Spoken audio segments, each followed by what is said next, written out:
A Study in Magic by Books of Change. Chapter 5. Ron and the Philosopher's Stone. To be honest, Ron didn't think his first year at Hogwarts would be all that cool because nothing cool ever happened to him. He knew in the back of his head that Harry Potter was starting Hogwarts the same year as him, but that was about as relevant to Ron as the next Quidditch World Cup, something really cool, but at most he'd be a spectator and never the player. Sure, he'd probably see him in classes, but it wasn't like Harry Potter would want to talk to Ron. Therefore, he was shocked when he learned the pretty muggle woman who talked to his mum at the station was Harry Potter's adopted mother, and the black-haired boy standing quietly behind her was Harry Potter himself. "Are you sure, Fred? How did you know?" his mum asked. "So was Scar. It definitely looked like lightning," said Fred. "That poor dear! No wonder the muggles didn't look like him, I wondered. At least he was taken in by nice people." "Never mind that. Do you think he remembers how you know who it looks like?" Predictably, his mom got stern at Fred. "No, don't you dare! He doesn't need that kind of reminder on his first day of school." "Fine, keep your hair on." Once inside the train, Ron found himself in a fix. All the compartments seemed to be full, and he didn't fancy sitting next to the twins. They said their friend Lee had a tarantula, and no doubt they'd make him look. Ugh! So he kept going down the train until he found a compartment occupied by only one person. Ron couldn't decide if he was lucky or not when he realized the person was the black-haired boy from earlier. "Are they one sitting, eh?" Ron asked a bit nervously, pointing at the empty seat. "Everywhere else is full." The boy shook his head. "No, I don't mind." Ron took the seat and stole a look at his new compartment fellow. You could see the beginnings of a thin scar on the other boy's forehead, half hidden under the fringe. Then he found himself being looked back, so he quickly turned his gaze to the window. After a brief moment of silence, Ron heard the boy shift forward. "Hi, I'm Harry." Ron turned quickly. "I'm Ron Weasley."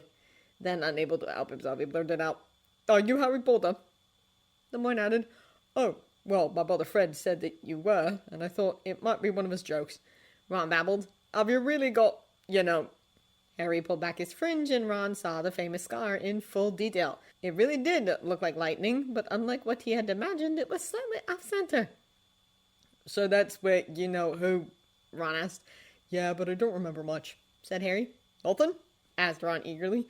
"Just a lot of green light and someone laughing, I think." Ron shivered. "Wow." Ron found himself staring again, but instead of getting offended, Harry gave him a wry little smile. "So are all your family wizards?" Harry asked. I think so," said Ron. He rambled about his mum's second cousin, who was a muggle accountant. Then he found himself rambling again after Harry said that he wished he had wizard brothers and sisters. How having so many older brothers to live up to made it difficult for him to do anything cool, and he had pretty cool people for brothers. Bill had been head boy, Charlie was Quidditch house team captain, Percy was now a prefect, and while Fred and George messed around a lot, they were very smart and very popular. He then complained about never getting anything new because he had 5 brothers. He got Bill's old robes, Charlie's old wand, and Percy's old rat Scabbers, who might have died, and no one would tell the difference. He was always asleep.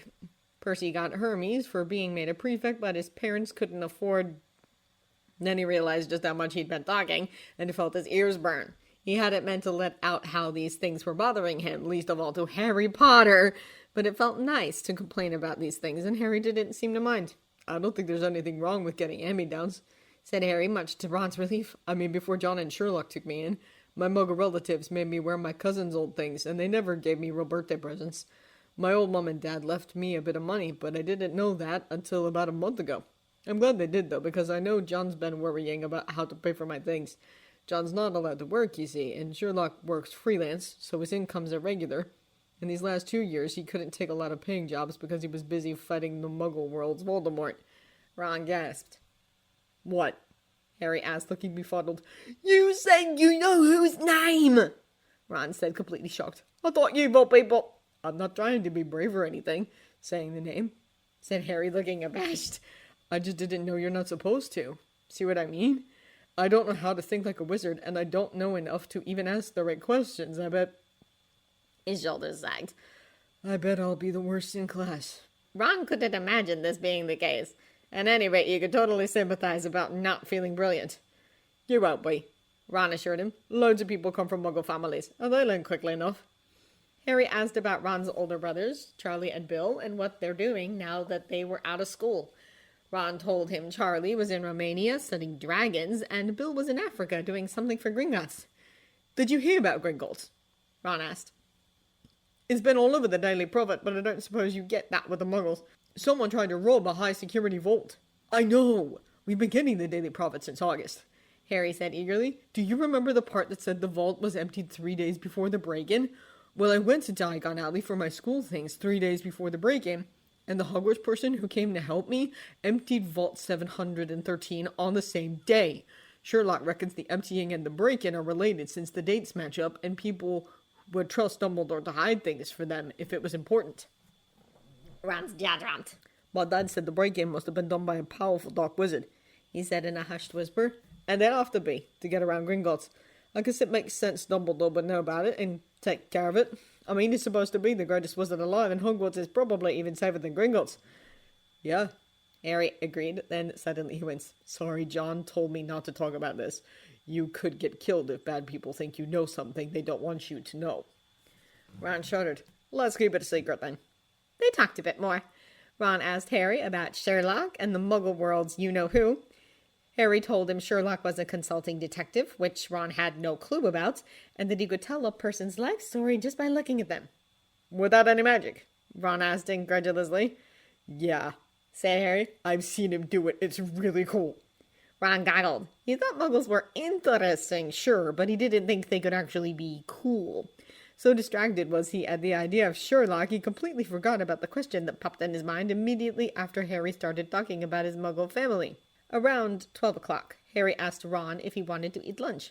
Ron was certainly hungry, and he said so, but he shuddered at the thought of showing Harry the sandwiches his mum packed for him. But then he saw Harry pull out a brown paper bag, also filled with lumpy sandwiches, so he relaxed. He pulled a face when he discovered what kind of sandwiches his mum made. "She always forgets I don't like corned beef," he muttered. "You too," Harry said sympathetically. "Miss Hudson always forgets I don't like bacon. Want to swap?" Ron was very tempted. "You don't want these, they're all dry." Then he stopped.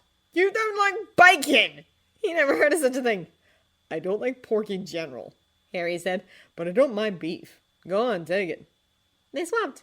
Ron took a bite of Harry's bacon sandwich and savored the taste. It wasn't bad at all. Then he looked at Harry. He seemed to be enjoying the corned beef sandwiches well enough, so Ron devoured the rest of the bacon sandwiches in peace. Harry let him try some of the Muggle fizzy drink he had, and Ron found it wonderfully sweet. When the lunch cart lady came around, Harry said he had some money for treats and asked Ron to help him pick the good stuff. 10 enjoyable minutes later, they came back laden with chocolate frogs, Bertie Bott's every flavor beans, cauldron cakes, and pumpkin pasties. "I didn't see these in Diagon Alley," Harry said as he opened a pack of chocolate frogs. "But then I wasn't really looking. Hey, Dumbledore has a card too." "Of course Dumbledore has a card. He's Dumbledore," said Ron. "Can I have a frog? I might get a gripper." "Help yourself." Then to himself, Harry muttered, "So Dumbledore's famous for defeating Dark Wizard Grindelwald and researching alchemy with Nicholas Flamel." They ate their way through the cakes, sweets, and pastries. It was nice feeling, sitting there chatting with Harry, who treated Ron like an expert on the visiting world. Ron briefly wondered if this was what it was like to be cool. You're just going about doing business as usual, and then bam! People appreciate you for being you. It certainly felt that way. In the meantime, the scenery outside the window turned from fields and cow pastures to forests, rivers, and dark green hills. The sunlight got weaker too, and the compartment's indoor lamps started to turn up.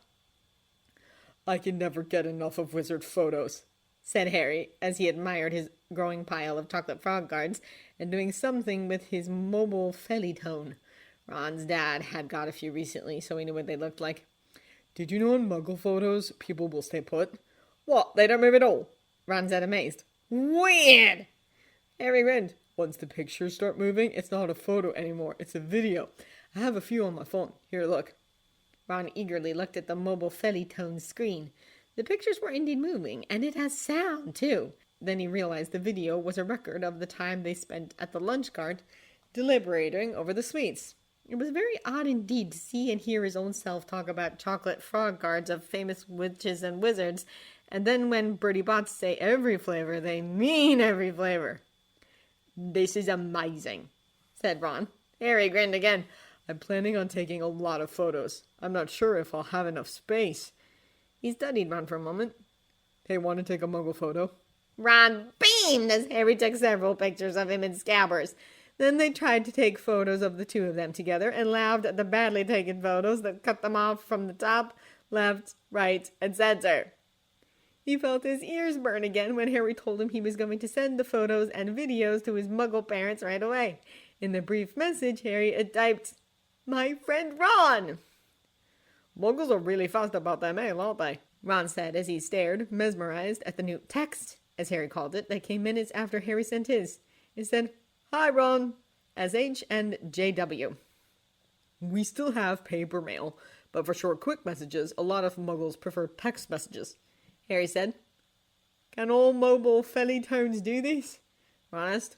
"Most of them can, but only in service areas," said Harry. "Mine's kind of special. I can call and send texts as long as I'm on planet Earth, not stuck in a lead box, and the batteries are still running." He paused. "Does Hogwarts have electricity?" Ron shook his head. "I don't think so." Harry was really distraught at the news. He sent a quick text that said, "Hogwarts has no electricity." The first reply said, "Welcome to World of Magic. Send owl for charger. SH." Second reply said, "Tell bird if item gets lost or damaged, she shall be eaten. SH." The reply after that said, "Don't listen to him, we're not eating owls." "Your muggle pirates are funny." Ron snickered. Harry grinned. The compartment door slid open. A round-faced boy and a girl with lots of curly brown hair and rather large front teeth stepped in. Has anyone seen a toad? Neville's lost one, the girl said in a bossy tone. "Nope, sorry," said Harry. The girl did a double take. "Oh, it's you! I thought I recognized you from somewhere. Harry Watson, right?" "Harry Watson?" Ron thought as Harry nodded. "It's really nice to have another person who's muggle-born," said the girl. "It seems like there's only 4 of us this year. Were you surprised when you got your letter? I was, but I was so very pleased. I mean, Hogwarts is the very best school of witchcraft there is, I heard. I'm Hermione McGonagall, by the way. Who are you?" She looked at Ron, who couldn't say anything for a beat because he felt winded at the speed of her talking. At length he muttered, "I'm Ron Weasley." "So what have you been doing to prepare for Hogwarts?" Hermione asked, switching her attention back to Harry. "I've learned all the course books by heart, of course, and got a few extra books for background reading. I read Modern Magical History and the Rise and Fall of the Dark Arts, and Great Wizarding Events of the 20th Century, and of course Hogwarts a History. I hope it will be enough. I've tried a few simple spells too, just for practice, and they all work for me. What about you?" Harry looked as stunned as Ron felt, which assured Ron a great deal. "My family started reading wizard newspapers," Harry answered at length. "That's good. What about spells? Have you tried any?" "Maybe the shrinking charm." "So you have been trying magic. Let's see it then." She sat down. Harry looked taken aback.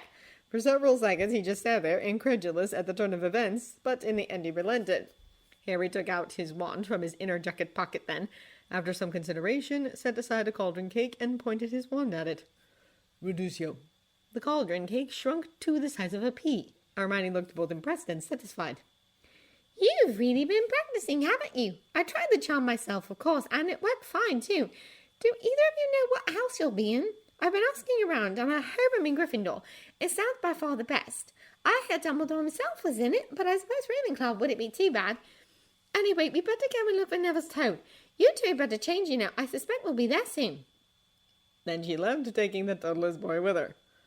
"Whatever house I'm in, I hope she's not in it."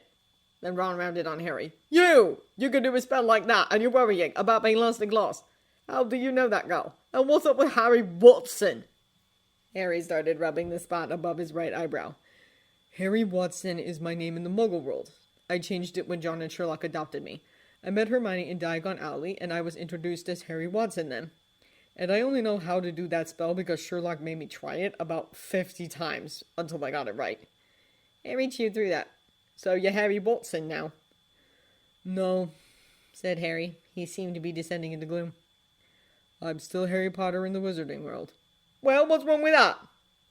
Harry gave Ron an odd look, like he wanted to let something out, but after considering the climate outside, decided boarding the windows would be a wiser course of action. "Nothing, I guess. I just have to get used to the name again," said Harry. Then more to himself he muttered, And just after I finally got new parents, too. Ron felt awkward after hearing the last words. He suddenly remembered the way Harry introduced himself earlier in the train. He didn't wonder about it then, when Harry didn't say his last name as he said hi.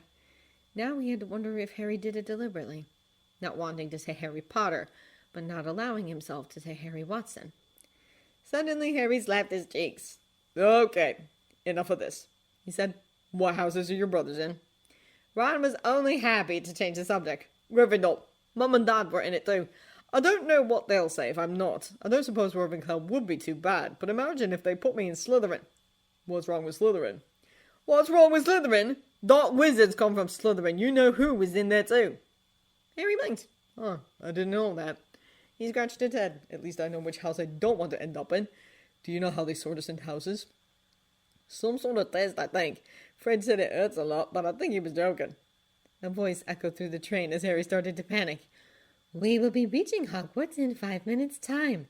Please leave your luggage on the train. It will be taken to the school separately." "We better get into our robes," Harry muttered, looking a bit white around the lips. Ron felt just pale and nervy. "Yeah." They crammed all the remaining sweets into Harry's trunk, then they pulled on their robes and joined the teeming throng out in the corridor. Within 2 weeks, Ron found himself repeatedly thanking his lucky stars for getting Harry as a friend. Not only was he fun to be around, he stopped Ron from doing some spectacularly stupid things. Sorting had gone well. All they had to do was wear the old sorting hat, and it decided which house you belonged to. Both Harry and Ron got sorted in Gryffindor. Harry had to deal with the inevitable hubbub from the student body once they realized he was Harry Potter. Dean Thomas, the other Muggle-born boy who got sorted into Gryffindor, wanted to know how come Professor McGonagall called him Potter Harry instead of Watson Harry. "I changed my name when I got adopted in the Muggle world, but in the Wizarding world I'm still Harry Potter. My old mom and dad were a witch and a wizard, you see." Hermione Granger was upset Harry didn't tell her who he really was at the train. "I read all about you in those books, you know." The welcoming feast after the sorting ceremony was excellent. Everyone enjoyed it, though Ron did notice Harry avoided the pork chops, bacon, and sausage. The older Muggle-born students were surprised when they found out Harry's phone still worked in Hogwarts and asked if they could borrow it here and now and then. "Don't know if I can. John said this thing probably has fingerprint voice verification." "Bloody hell, what did your parents do?" Harry took many pictures of the Great Hall, the ceiling enchanted to look like the sky, the food, and the ghosts. Harry was particularly fascinated by the ghosts, and kept asking nearly the Snick, the resident ghost of the Gryffindor Tower, all sorts of questions. "How did you end up a ghost, Nick? Why do some people become ghosts and some don't? Do only wizards and witches turn into ghosts?" "I really do prefer you call me Sir Nicholas de Mimsy Poppington," Nearly Headless Nick said, sounding very stiff and uncomfortable. "And I do not think this is the right time or place to discuss such things." Harry looked very put out at that, but he didn't press the issue. After the feast, Dumbledore gave them a few warnings and announcements: no going into the Forbidden Forest, no magic in the corridors, and Quidditch trials on the second week of the term. His last warning, however, was rather curious. "Finally, I must tell you that this year the third floor corridor on the right-hand side is out of bounds to anyone who does not wish to die a very painful death." Ron didn't think Dumbledore was being serious until the third morning of the term. As he and Harry tried to find their way to the Charms classroom, they got lost and ended up at the entrance of the forbidden third-floor corridor. "It won't open," Ron had said, pushing at the lock. "Maybe you're supposed to magically unlock it?" Harry wondered. He pulled out his wand and tapped the lock, saying, "Alohomora." The lock clicked and the door swung open, and they saw quite clearly what would cause the very painful death Dumbledore warned them about. The door wasn't hiding a classroom. It hid a corridor, and 10 feet in, there was a monstrous dog. A dog so large that it filled the whole space between ceiling and floor. As if that wasn't enough, the dog had 3 heads. 3 pairs of mad rolling eyes stared at them, 3 noses twitched and quivered as it sniffed, and 3 drooling mouths bared 6 rows of sharp yellow teeth. Harry slammed the door shut as the dog started growling like rumbling thunder. Then they turned and ran to the other direction as fast as their legs could carry them. They toppled a couple suits of armor and left Professor Quirrell, the Defense Against the Dark Arts teacher, sprawling on the ground in their rush to put as much distance between them and the nightmare dog as possible. They didn't stop running until they reached the entrance hall, where they collapsed into a sit at the stairway. "What do you think they're doing, keeping a dog like that locked up in a school?" Ron asked shakily as he took deeper coloring breaths. "And how did you know that spell? You said you only tried the shrinking charm." Harry looked mentally weary as well as physically winded. "You'd know that charm too if Sherlock made you try it on 163 different Muggle locks." At Ron's look of disbelief, Harry said, "I counted." They avoided the out-of-bounds corridor after that. They did discuss it, though, and agreed the dog was probably guarding whatever it is the Hogwarts staff took out from Vault 713. With that minor mystery solved, Ron and Harry turned their attention back to their classes.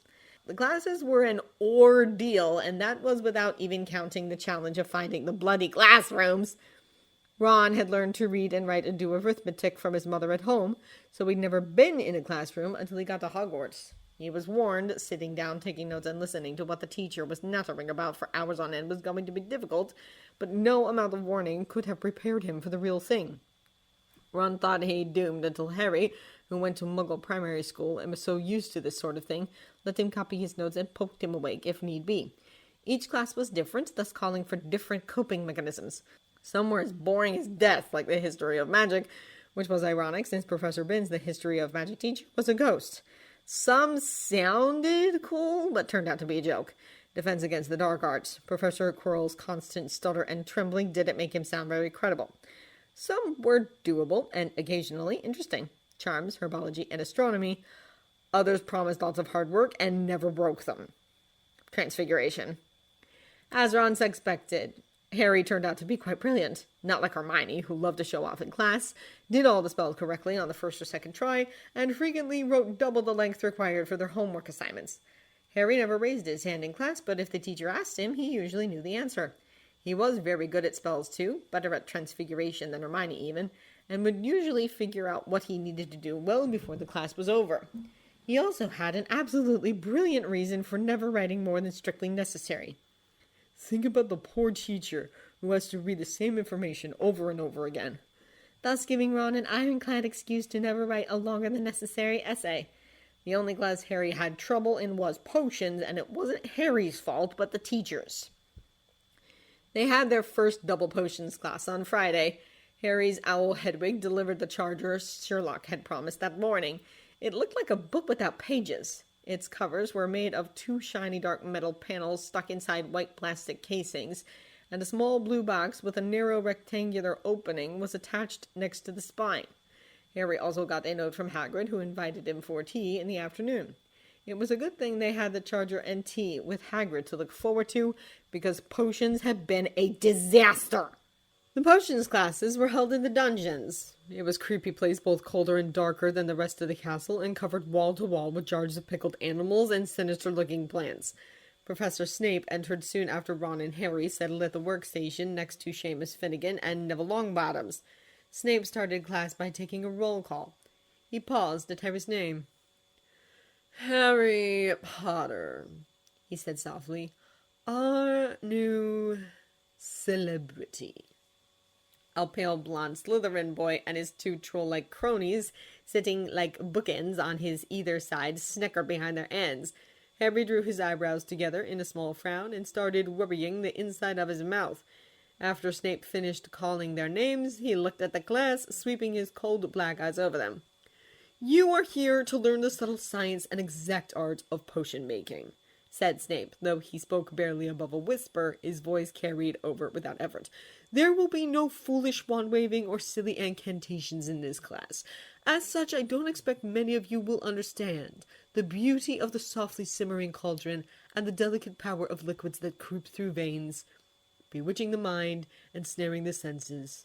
I can teach you how to bottle flame, brew glory, even put a stopper in death, if you are the select few who can handle my instructions, and prove it not to be the usual dunderheads I have to teach." Silence followed this little speech. Hermione was on the edge of her seat and looked desperate to prove she wasn't a dunderhead. "Potter!" Snape barked suddenly. "What would I get if I added powdered root of asphodel to an infusion of wormwood?" As usual, Hermione's hand shot up in the air, but Snape ignored her. Harry nibbled on his lower lip a few seconds before he answered a bit hesitantly. "Draught of living death? Snape looked displeased that Harry knew the answer. "Where would you look if I told you to find me a bezoar, Potter?" he asked again. Harry sounded more certain this time. "A goat's stomach."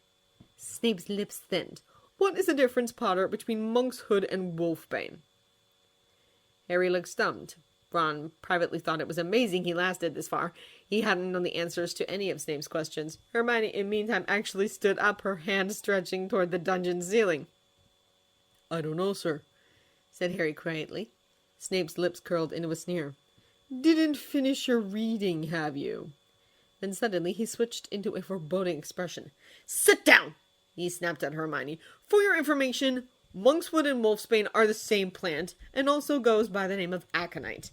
Asphodel and wormwood indeed make a sleeping potion so powerful it is known as the Draught of Living Death. I'm surprised that you actually knew that a bezoar is a stone taken from the stomach of a goat, Potter, but you have failed to mention that it can save you from most poisons. Well, why aren't you all copying that down?" This triggered a rush to rummage for quills and parchment. Over the noise, Snape said, "A point from Gryffindor for your incomplete preparation, Potter." The potions lesson just went downhill from there. Snape put them in pairs and set them to brew a simple boil-curing potion. He swept around in his long black robes, looming over them like an ominous bird of prey as they prepared the ingredients, criticizing almost everyone except the blonde Slytherin boy who laughed earlier, Draco Malfoy, whom he seemed to like. In the middle of class, Neville somehow melted Seamus's cauldron into a twisted blob, and their potions seeped across the stone floor whilst generating clouds of poisonous green smoke and burned holes in people's shoes. Snape shouted at Neville, calling him an idiot for putting the porcupine quills before taking the cauldron off the fire. After ordering Seamus to take the whimpering and boil-covered Neville to the hospital wing, Snape rounded on Harry. "You, Potter, why didn't you tell him not to add the quills? Did you think it would make you look good if he got it wrong? That's another point from Gryffindor." It was so outrageous even Harry opened his mouth to argue. Ron had to get him behind their cauldron to stop him. "Don't push it," Ron hissed. "I've heard Snape can turn very nasty." The remaining hour was nothing short of torture. Snape increased his acidic commentary and his unnerving stare, concentrating on Harry in particular. It was a miracle they didn't flub the potion like Neville, and Ron felt hugely relieved when they submitted their vial of potion for grading. "He hates me," Harry said flatly as they climbed the stairs out of the dungeon at the end of class. "He hates everyone, I think," said Ron, trying to cheer him up. "Snape is always taking points off Fred and George." Harry disagreed. "He hates me especially." Harry continued to look depressed until they returned to the Gryffindor Tower. There, Harry recovered his spirits as they examined the mobile phone charger Sherlock sent that morning. Ron couldn't believe his ears when Harry told him the charger used sunlight to generate electricity. How? How? Once Harry figured out how to use it and recharged his phone, he had a short conversation with John. "Yeah, I just had potions with Professor Snape," said Harry. "You were right. He sounds exactly like Sherlock when he talks to Mr. Anderson. I never thought I'd be in that position." Later, Harry gave a typical example of Sherlock talking to the mysterious Mr. Anderson. So Snape-like was the "Anderson, don't talk, you'll lower the IQ of the entire street." George actually came over and asked them if Snape was harassing a kid named Anderson. "You know, the more you talk about him, the nastier Sherlock sounds," Ron said as they headed over to Hagrid's. "He can be," Harry admitted, "but he only comes off that way because he's terrible at being good." They made it to the small wooden house on the edge of the Forbidden Forest Hagrid lived in. When Harry knocked, they heard a frantic scrabbling from the inside and several booming barks. The sound reminded Ron and Harry of the three-headed hellhound in the Forbidden Corridor, and they winced. Hagrid's large, hairy face appeared in the crack as he opened the door. He let them in while struggling to keep hold on the collar of an enormous black boarhound named Fang. There was only one room inside, and Hagrid, who always looked too big to be allowed, seemed to fill the entire space. Hams, pheasants, and stoats were hanging from the ceiling, a copper kettle was boiling on an open fire, and in the corner there was a massive bed covered with a patchwork quilt. "Make yourselves at home," said Hagrid. As soon as he let go of Fang, the dog bounded over to Ron and started licking his ears and slobbering all over his robes. "This is Ron," Harry told Hagrid, who poured boiling water into a teapot. "Another Weasley," said Hagrid, looking at Ron's red hair and freckles through crinkled beetle-black eyes. "I spent half my life chasing your twin brothers away from the forest." They talked about their first week of classes over tea and rock cakes so hard it almost broke their teeth. Like Ron, Hagrid told Harry to not worry about Snape, as he hardly liked any of the students. They then shared their mutual dislike of Argus Filch, the caretaker. Hagrid called Filch a git and accused the caretaker of ordering his horrible cat, Miss Norris, to follow Hagrid around whenever he entered the castle, much to Ron's delight. The conversation continued to revolve around such fun, harmless things until Harry confessed to accidentally opening the entrance to the forbidden corridor and seeing the three-headed monster dog from hell. Hagrid dropped his teacup in shock. "You're so fluffy." "Fluffy?" "Yeah, he's mine. Bottom of a Greek chappie I met in a pub last year. I lent him to Dumbledore to guard the—" "Yes?" Harry prompted. "Now don't ask me any more," said Hagrid gruffly. "That's top secret, that is."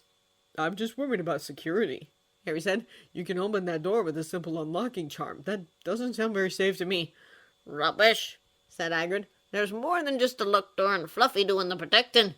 "But Hagrid, if you can control the dog, it means someone else could possibly control it too."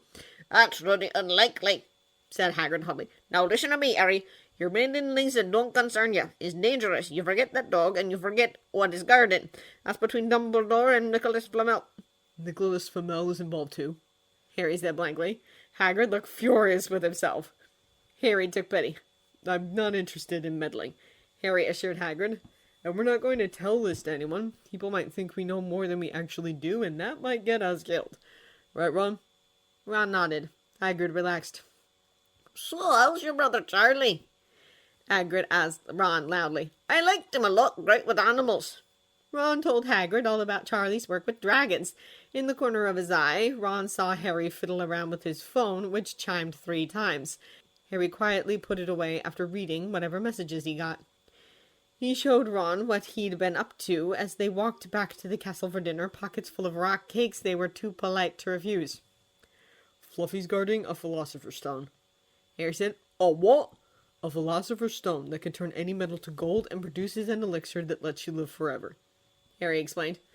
"You figured it out?" Ron asked in disbelief. Harry shook his head. "I didn't, not really." He held up his phone. Ron read through the text exchange. "Heard the name Nicholas Flamel over tea. Sounded familiar. Do you know? Flamel Alchemy Research Partner of Albus Dumbledore. See Chocolate Frog card of Albus Dumbledore. Sherlock. Google. Flamel's main pursuit, Philosopher's Stone. Wizards. Flamel has only Philosopher's Stone in existence. Sherlock. For your information, Philosopher's Stone turns all metal to gold and produces Elixir of Life, making drinker immortal. Sherlock." By the time Harry showed him the photo of Dumbledore's chocolate frog card, which he sent to John and Sherlock in the train, Ron's jaw was hanging somewhere around his collarbone. "No wonder Dumbledore was keeping the stone guarded. Anyone would want it," said Ron excitedly. "So what do we do now?" "Nothing," Harry said firmly. "It's bad enough a bunch of first years like us figured it out in a week." Ron felt a little cheated. "But is there anything for us to do?" Harry asked. "We'll just get told off if we say anything to the teachers, and if the dark wizard who broke into Gringotts gets wind that we know this much, he might take us hostage, and being a hostage is not fun." Ron reluctantly agreed. Still, all this mystery solving was quite exciting, and he was very keen for another one. It was a good thing he had Harry to stop him from doing things based on that feeling, because otherwise he would have taken Malfoy up on his challenge to a wizard duel, and that would have been a disaster. But that was story for another time.